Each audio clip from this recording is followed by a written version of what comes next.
Primero que la cuestión de género me parece que ha sido un avance en general, que obviamente nosotros todos hemos cambiado nuestra visión. Es algo que es muy bueno, pero que se tiene que poner la lupa en los abusos que ha habido como estrategia para cortar todo contacto entre padres e hijos.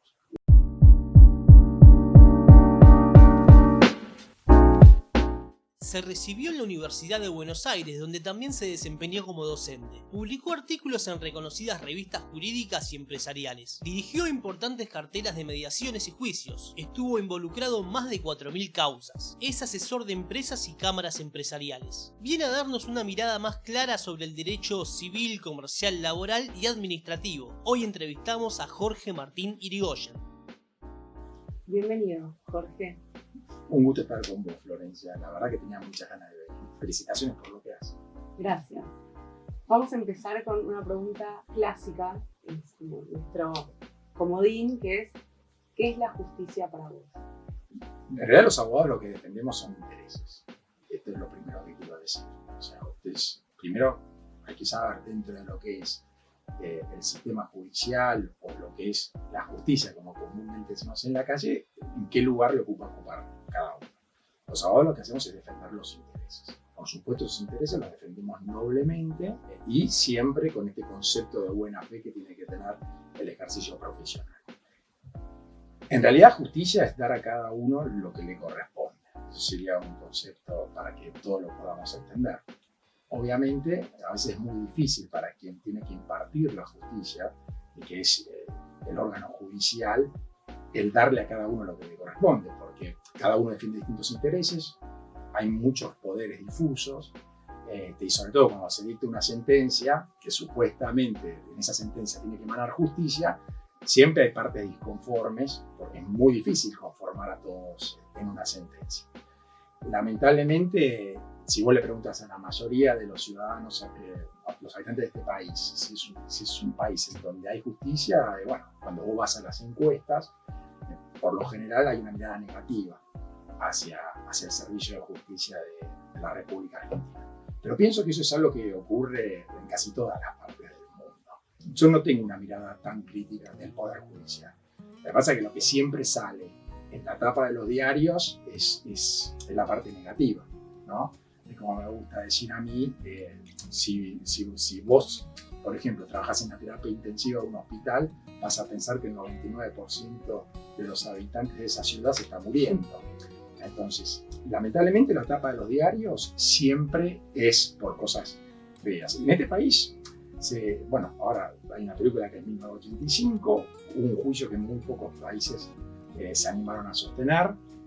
Ha habido condenas de funcionarios públicos que efectivamente tuvieron poder real y de empresarios que tuvieron poder real, expresidentes. Algunos no llegan tal vez a cumplir una prisión efectiva por una cuestión de edad. De hecho, hace poco también ha habido un fallo que si vos le preguntás, porque nos atraviesa todos la grieta, una parte de la grieta te va a decir que estuvo perfecto o que se esperaba más, y la otra parte va a decir que hay una persecución. Todo está basado por la mirada del lugar en que está cada uno. Y en el interior hay un montón de jueces que no salen en la tapa de los diarios, que son los jueces de familia, de los juzgados civiles de familia, de los civiles patrimoniales, de los comerciales, también en el fuero federal, hay en penal, correccional, criminal. Me parece que, bueno, como en todo, tenés muy buenos y muy malos. No es una justicia en el sentido de venganza, sino una justicia que tiene que ser para que aquel que cometió un delito se le aplique una sanción justa como corresponde y que la pague. ¿Por qué elegiste el derecho civil, comercial, administrativo? Cuando tenía 14 años tenía la posibilidad de elegir entre vivir en Argentina o vivir en Estados Unidos. Mi mamá es cubana, falleció en el año 2020 y se fue a vivir a Miami a partir de una separación de mis padres. Mi mamá tiene segundo grado, se casó con mi papá que trabajó en el servicio exterior. En la época de la Revolución Cubana se logra escapar con mi mamá de Cuba y ahí formábamos una familia. Ella se sentó con el embajador, el presidente. La verdad que como también tengo una ascendencia de mi papá y de mi mamá y ese mix que llevo en mi sangre. Me quedé por dos motivos en la Argentina y no decidí ir a Estados Unidos. El primero, por mis amigos. Yo ya estaba en secundaria y bueno, mis amigos soy parte de lo que soy gracias a ellos. Y además porque quería ser abogado. En la Facultad de Derecho me quedaba en la UBA, que para mí me sacó el sombrero, porque es otra cosa positiva que tiene la Argentina, que es la universidad pública. La tenía cerca de mi casa, así que bueno, los dos motivos fueron esos. Uno por mis amigos y el segundo porque quería ser abogado. ¿Y por qué elegí esta rama? Empecé a trabajar en el Poder Judicial, en el Fuero Civil. Trabajé 5 años en el Poder Judicial, pero en un momento me di cuenta que no me gustaba estar dentro del Poder Judicial, sino que me gustaba ejercer la abogacía, defender los derechos de la gente o los intereses de la gente. Y bueno, así fue como me volqué al derecho civil. ¿Cómo te diste cuenta de eso? Como todo en la vida, todos los días cuando abrís la puerta de tu casa, ya ves si donde estás sos feliz o no. Y bueno, cada vez que llegaba al Poder Judicial, si bien al principio me pareció un lugar extraordinario y que yo le recomendaría a todos los abogados intentar de alguna forma, si tienen la posibilidad de pasar por el Poder Judicial, que pasen, porque es lindo mirar ese lado del mostrador, lo que es el Poder Judicial. Me formó, pero bueno, después llegó un momento en que dije, no, esto no es para mí. Y con un amigo pusimos un estudio jurídico, me acuerdo por el barrio de Las Cañitas, empezó siendo un dos ambientes, me acuerdo que quedaba cerca de un club muy importante, porque decíamos, bueno, los clientes van a venir del club, está cerca, nadie va a ir al microcentro. Bueno, ya estamos en el microcentro, somos un equipo de 15, 18 personas que, bueno, la pasamos muy bien, nos divertimos. Quiero preguntar justamente cómo vos fundaste el estudio, cómo fue haber fundado, cómo fue esa experiencia. Era otra época. Pienso que ahora todo es más cuesta arriba, y más después de una pandemia como la que atravesamos. Pero bueno, me animé sin ningún red de contención. Sí, porque vivía con mi papá hasta ese entonces, me casé a los 29 años y me fui a vivir con mi esposa, con quien tenemos 3 hijos. Y pusimos un 2 ambientes. Y bueno, empezamos a hacer cliente por cliente. La primera demanda, me acuerdo, fue un desalojo y una ejecución de aquellos. Y cuando salió el primer proveído, hasta me emocioné por poco. Y con máquina de escribir. Porque pasamos por todas las etapas. Lo bueno es que empezaron a venir abogados de otras ramas. Vino uno que vino de la Armada, que es socio del estudio y aparte hermano de la vida, que somos amigos de los 7 años, que es Mauro Rossi, fuimos juntos al Colegio San Agustín. Después vino con mucho conocimiento de derecho administrativo y de familia. Vino otro también especialista en concursos y quiebras, otros especialistas en familia, en sociedades, y se fue formando todo un grupo y después la profesión te va llevando. Cuando sale la ley de mediación en el año 95-96, entré en el departamento de una compañía de seguros como abogado externo en el departamento de mediación. Llegó el año 2000 y tenía más de 4.000 audiencias de mediación en el lomo, de negociaciones. Fue muy linda esa época. Aparte, las mediaciones en ese entonces se hacían en los 100 barrios porteños, porque se hacían en todos lados. Tengo anécdotas de las que me subieron a una ambulancia porque llegaba tarde de una mediación a otra. De la mediación anterior me llegó el tipo que era dueño de una ambulancia en otra audiencia. O sea, todas épocas, bueno, cuando empezó la mediación, entonces eso me dio también, al estar trabajando con una compañía de seguro, pero nunca dejé el estudio. Como abogado externo, recién salí a la ley de mediación, me dio mucho manejo de negociación. ¿Cuán importante crees que es la negociación en el ejercicio del derecho? Un 99%. ¿Por qué? Porque con el cliente vos lo que tenés que generar es tranquilidad y empatía y que él se sienta tranquilo. Que vos con el cliente en realidad no negociás, sí lo que haces es primero saberlo escucharlo. Porque muchos a vos se olvidan de preguntar al cliente qué es lo que busca, qué es lo que quiere. Lo que quiere vos como abogado le podés decir, esto sí, esto no. Manejo al cliente en el buen sentido de la palabra, la relación cliente profesional, que ha cambiado desde que empecé a esta parte enorme. Y después vos podés estar judicialmente, vos negociás permanentemente, también con el colega de la otra parte. Para mí, para un colega no tiene que haber nada mejor que otro colega. A pesar de que vos, carta de documento, se contesta con carta de documento, demanda con contestación de demanda, correcto. Y vos te puedes estar mandando todos los misiles jurídicos que ha habido y por haber. Pero siempre vos también tenés que actuar como canciller, siempre defender el interés del cliente y nunca cortar el diálogo con el colega de la otra parte, porque si vos me decís a mí, si yo tendría que recomendar el servicio de justicia, de utilizarlo, por supuesto, las demandas las tenés que hacer, pero si vos podés encontrar una salida, y las sentencias, depende del fuero, demoran mucho tiempo, y no siempre la sentencia es justa, entonces a veces es mejor que las partes, resignando cada una un poquito, puedan llegar a un acuerdo. Entonces para mí es la negociación siempre, aún en el litigio. A veces cuando defendés intereses tenés que salir al principio con los tapones de punta, porque estás defendiendo un interés, siempre intentando no cortando el diálogo con la contraparte o con la representación de toda la otra parte. ¿Y actualmente sos abogado del Colegio Profesional Inmobiliario? Soy asesor de distintas instituciones, entre ellas, bueno, el Colegio Profesional Inmobiliario, la Cámara Argentina de la Propiedad Horizontal de Actividades Inmobiliarias. ¿Y tuviste mucha diferencia en el caso RIMAX? Sí, como defiendo intereses, todos quienes se presentaron para querer conducir el Colegio Profesional Inmobiliario están con el tema de las franquicias. Las franquicias profesionales. Las franquicias es una figura principalmente del derecho mercantil. El Colegio Profesional Inmobiliario son profesionales, es como los abogados. Entonces ahí el gran problema que tienen algunas franquicias internacionales es que utilizan la figura del agente inmobiliario. Si vos vas al contrato de agencia en el Código Civil y Comercial, no los quiero aburrir con esto, habla de dos personas independientes entre ellas y como si fueran emprendedores, en donde no hay una subordinación de uno a otro. Seguramente nos leen muchos abogados, es como si un abogado nombrara un agente jurídico, entonces lo que habría ahí es una delegación de esa matrícula profesional. Es como si, por ejemplo, alguien que capta muchos accidentes de tránsito, yo lo nombro agente jurídico y me pasa a captar accidentes de tránsito y lo legitimo poniéndole un nombre. Obviamente, si lo hace un profesional inmobiliario de un barrio o un profesional abogado también de un barrio, probablemente le vaya muy mal y probablemente termina teniendo una contingencia laboral.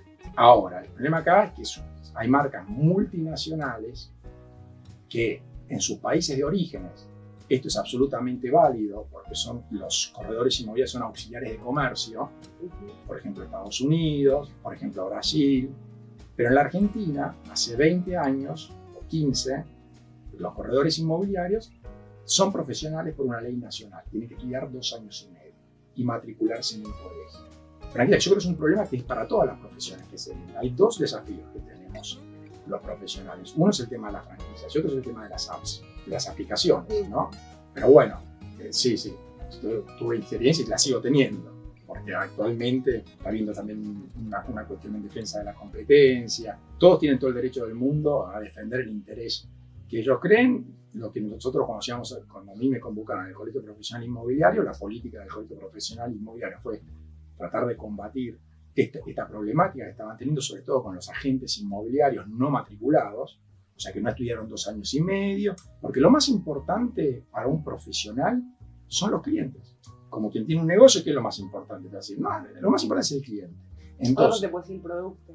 Por supuesto que también vos tenés que dar un buen servicio, no tengo ninguna duda, pero el patrimonio, o sea, lo que tiene un profesional, como cualquier, es los clientes. Entonces, vos tenés una forma de captar los clientes que va contra los códigos de éticas y las leyes de ejercicios profesionales, y bueno, me parece que estás compitiendo de manera desigual con otros profesionales. ¿Y vos estás más de acuerdo con que sean más agentes de comercio o con la legislación argentina? Respecto de los corredores inmobiliarios, ha habido grandes problemas en muchas operaciones inmobiliarias en donde no han trabajado, donde no han actuado profesionales, ya sea por quienes ejercieron ilegalmente la actividad o porque no tuvieron formación, o porque personas llamadas agentes que prácticamente dejan de ser supervisados por los profesionales inmobiliarios, porque lo que está pasando es que de pronto tenés un profesional inmobiliario que tal vez está viviendo en el exterior todo el tiempo y tienes un ejército de 150 agentes inmobiliarios. ¿Cómo los controla? Decís que es relación de dependencia, pero por otro lado decís que es un agente inmobiliario que actúa de forma independiente. Después lean la definición del Código Civil y Comercial y van a ver que es así. Yo en realidad estoy de acuerdo con que sea profesional. ¿Por qué? Porque vos pensás que en una operación inmobiliaria la gente pone muchísimo en una operación inmobiliaria. De lo económico ni que hablar, porque comprar o vender una propiedad es una suma que es muy importante, o cuando tenés que alquilar un local comercial, un alquiler habitacional donde hay sueños, donde tenés un alquiler de una oficina, proyectos. Entonces entiendo que tiene que ser, y así fue la ley hace 15, 20 años, está por el buen camino.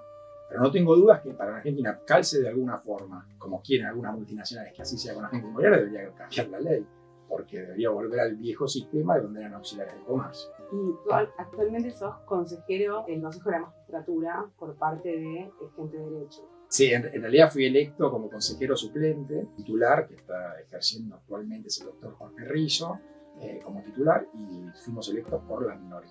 Lo que me llamó la atención de las elecciones del año pasado fue que una bajísima participación. ¿Qué porcentaje? Mira, entiendo que si llegó, apenas superó el 10% del padrón. Con lo cual, esto demuestra varias cosas. Primero, que con todo este tema, todo el tema del trabajo a distancia, hace que los abogados vayan muchísimo menos al centro. Entonces, uno cuando iba a votar o cuando va a votar porque justo pasa por tribunales, tiene el colegio público cerca de tribunales.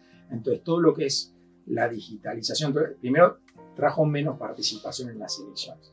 Y cuando hay menos participación, el gran problema que vos tenés es el tema de los aparatos. Claro, si votan 6.000 tipos en un padrón de 60.000, y bueno, ahí todo lo que son los aparatos políticos, lamentablemente, lo que pocos dicen es que los colegios profesionales están siendo muchas veces cooptados por los partidos políticos y por operadores políticos. Eso lamentablemente está pasando. Y más en la abogacía. Los abogados tenemos el privilegio que nos dio la Constitución Nacional del año 94 de ser parte de los consejos de magistratura. Nación, y en este caso del que estamos hablando, de la Ciudad Autónoma de Buenos Aires. Muchas de las cosas pasan en los consejos de la magistratura, que hasta ahora lamentablemente no han logrado su objetivo.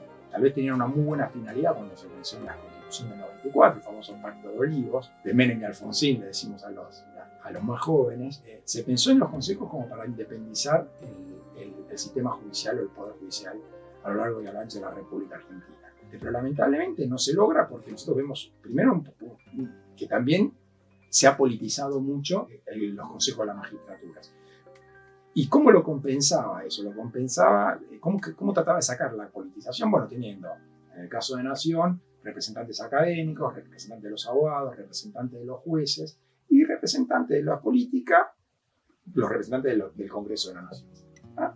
Pero ¿qué pasó? Entonces, muchos partidos políticos empezaron a jugar un rol muy significativo en las elecciones de los colegios de abogados. Y también se fueron metiendo en los académicos. Y también se fueron metiendo incluso hasta en los jueces. Fíjate que siempre tenés justicia legítima que te dice una cosa, pues tenés, lamentablemente, el espíritu que tuvo, que fue de tratar de hacer un lugar neutro, terminó siendo contaminado por la rosca política, lamentablemente. Por supuesto, yo creo en la política, para mí es la única forma, estoy totalmente a favor de la política y de todo lo que es muy necesario la representación a través de nuestros gobernantes, de los políticos. Pero el problema es cuando se contaminan de esta forma instituciones que creo que son importantes. Y fíjense cuántos juicios políticos ha habido desde que se creó el Consejo de la Magistratura de la Nación. Poco. Nada, los dos hubo. Sí. Nada. Hubo casos que no voy a nombrar porque ya Sí. partieron para otro mundo, que Sí. se fueron jubilados. Sí, sí. Fíjense. Sí. Y cuando el costo que tiene para la sociedad argentina los consejos de la magistratura es enorme. No sé si en definitiva, no sé si era más sano como era antes, que directamente se debatía en el Congreso el tema de los pliegos de los jueces.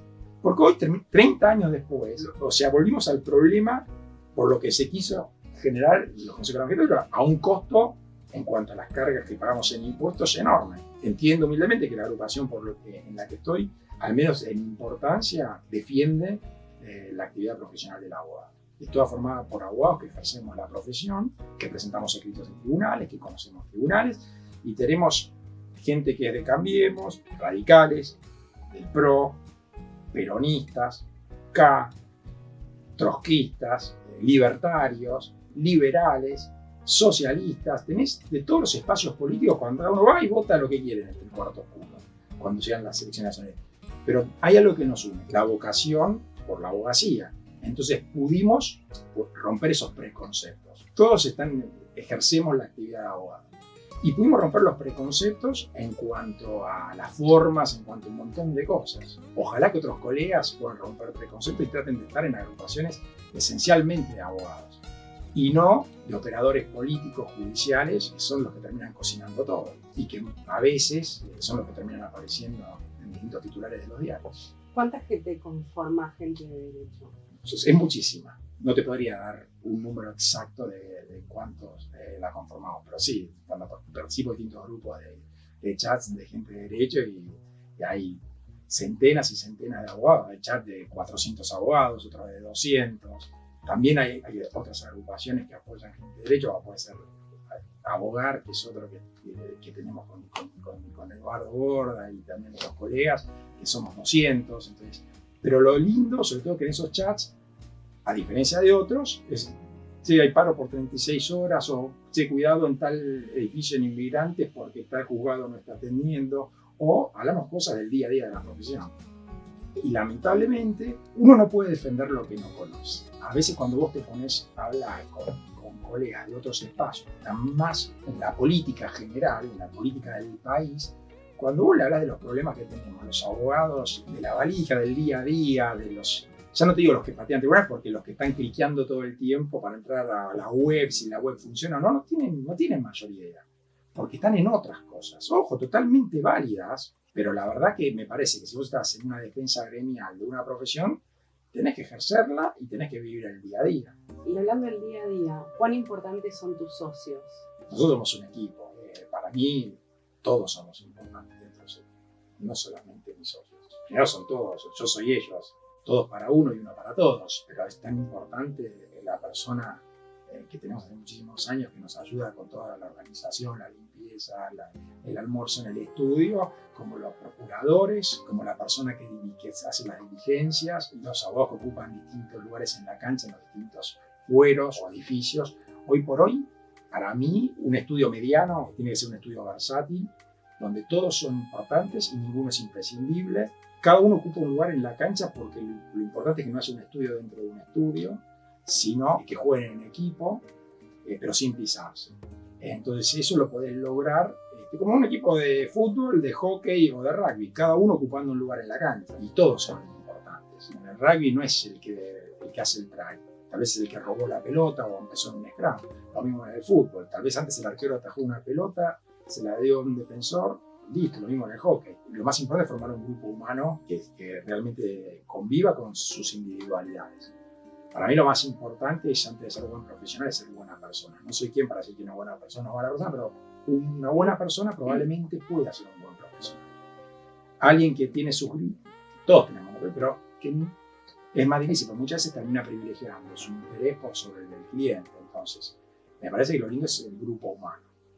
Y donde además todos tenemos una vida, aparte de la abogacía, por más que es nuestra vocación y lo hacemos con pasión.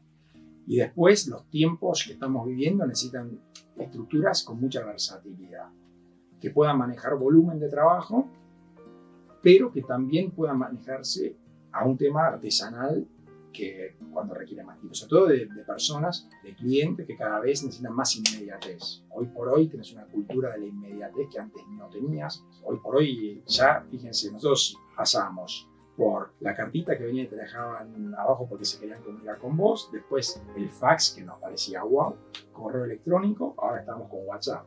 No llegamos al telégrafo, pero bueno, estuvo. Pero vos fíjate, hoy por hoy todo por WhatsApp, ya casi se está muriendo el correo electrónico, salvo para cuando tenés que pasar mucha documentación o lo que fuere, que hasta ahora, incluso ahora escaneas y lo mandas por WhatsApp. Hoy por hoy, un cliente lo que busca es inmediatez. Entonces, las estructuras se tienen que adaptar a esos cambios. Y además, no es como antes que vos le decías a un cliente lo que fuere, que no existía una página web. Hoy por hoy, cualquier cliente tiene un número de juzgado, hace clic y sabe perfectamente si está en un litigio, en qué está su causa. Y escuchar mucho al cliente. Escucharlo mucho, porque en definitiva nosotros defendemos los intereses de ellos.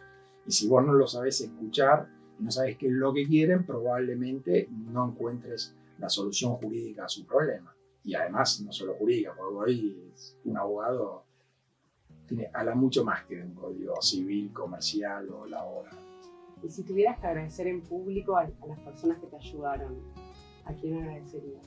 Bueno, primero a mi papá, que ya no sé exactamente igual que él, bueno, a mi viejo que me dio, la verdad que muchísimo. A mi mamá también, porque a pesar de ella vivía en Cuba, siempre estuvo presente en mi vida. Primero ellos dos, ¿no?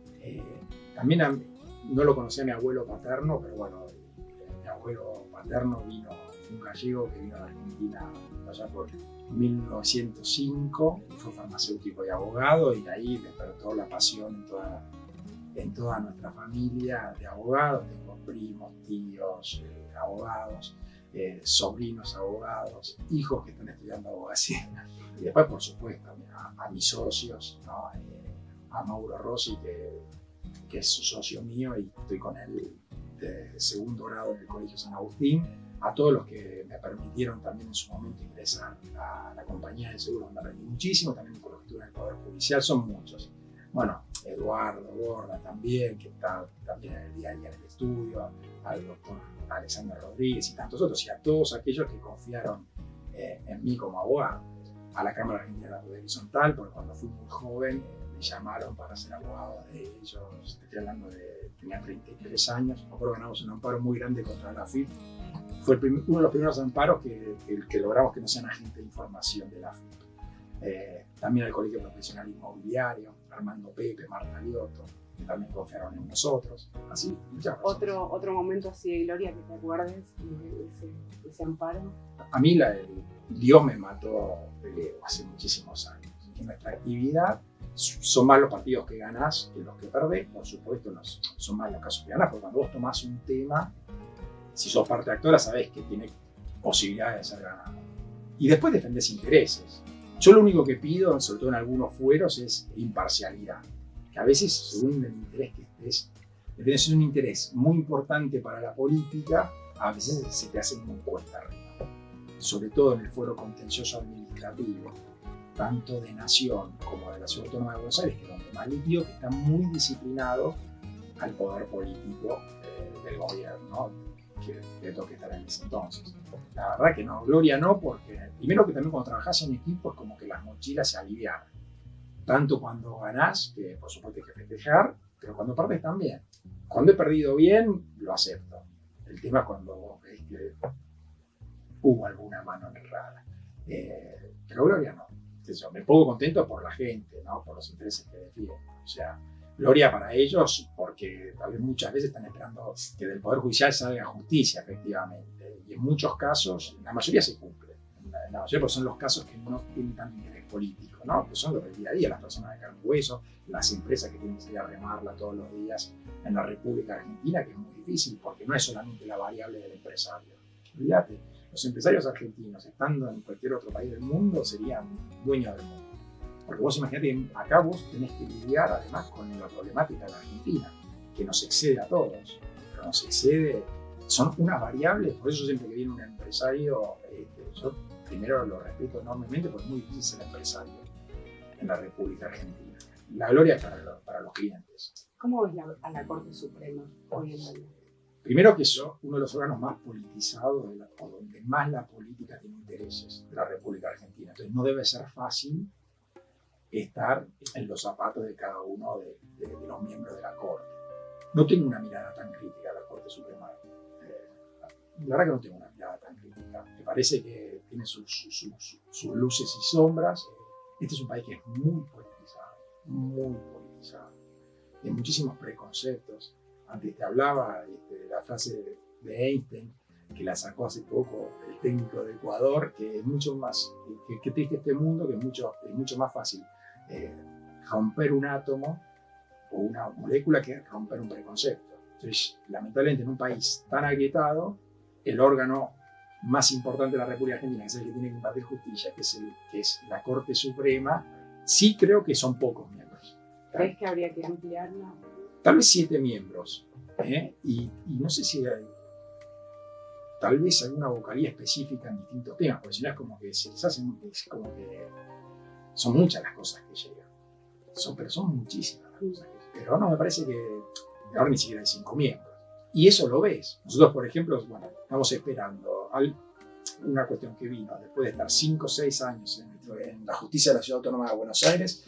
El Tribunal Superior de Justicia dictó una sentencia de forma en un proceso colectivo que ya lo había abierto la ciudad, y estamos esperando hace como un año en la Corte para ver si lo podemos revertir. Y así hay fallos que termina sacando la Corte después de 3 años, 4 años, que bueno, cuando los fallos que de ahí supuestamente emanan justicia, o por lo menos ponen fin a un conflicto, son a destiempo, bueno, no termina conformando ni siquiera aquel que el fallo le es favorable, porque pasa mucho tiempo.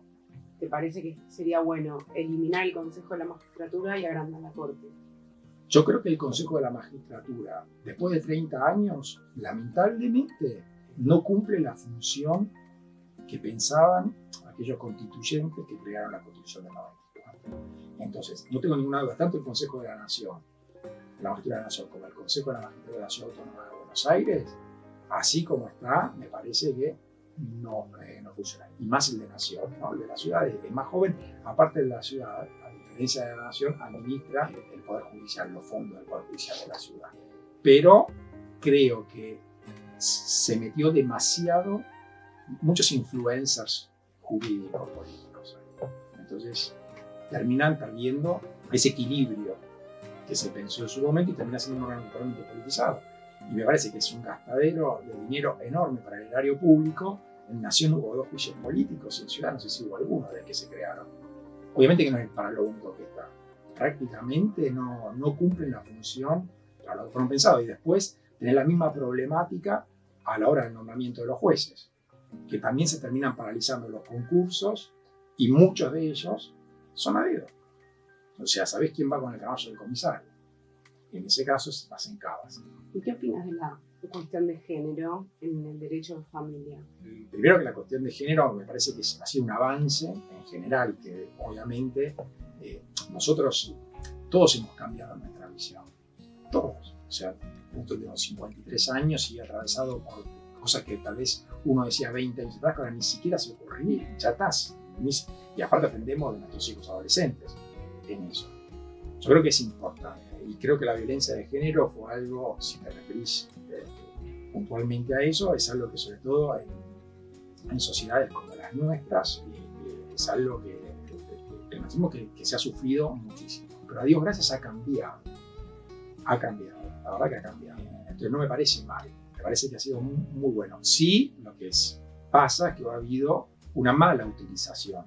Hoy por hoy en el derecho de familia te ponen una cuestión de violencia de género cuando después que actúa el Poder Judicial, después de un año, como que se utiliza. Pero claro, lo primero que hacen es, por ejemplo, meterte una cautelar. Porque claro, el juez no conoce de las partes y si el juez te saca la cautelar, la saca por 3 meses y después termina la cautelar con impedimento de contacto, incluso hacia los hijos. En caso de padres, por lo general se da, papás que no pueden ver a sus hijos por 1 año y después se da. No se pudo probar nada y no ocurrió. Y tampoco hay una consecuencia con el falso testimonio. Exactamente. Entonces yo creo que es algo que es muy bueno, pero que se tiene que poner la lupa en los abusos que ha habido como estrategia para cortar todo contacto entre padres e hijos. ¿Y qué opinas de esta poca consecuencia en los falsos testimonios? Yo creo que el derecho se va adaptando. Cuando más se va dando una conducta, los jueces empiezan a enfocarse en ese tema. Pero también los abogados tienen que cambiar en esa cuestión. Y aparte del tema del falso testimonio, a veces es difícil cuando sos parte del conflicto, ¿no? No es lo mismo el falso testimonio cuando uno es testigo, un tercero en un proceso judicial, a cuando sos parte. Y lo peor es que cuando te hacen una causa de género que no correspondía, la mancha después ya te queda. Y lo que es peor, lo sufren todos. Lo sufre esa pareja porque se puede acabar el amor, pero la verdad que el amor entre padres e hijos no se tiene que cortar nunca. Y lo terminan sufriendo sobre todo los hijos también, ¿no? Porque pierden contacto con uno de sus padres y la verdad que eso no es sano. Bueno, gracias, Coco. No, a ustedes. La verdad que ha sido un gusto. Hemos podido hablar de todo. Sí, muchas gracias.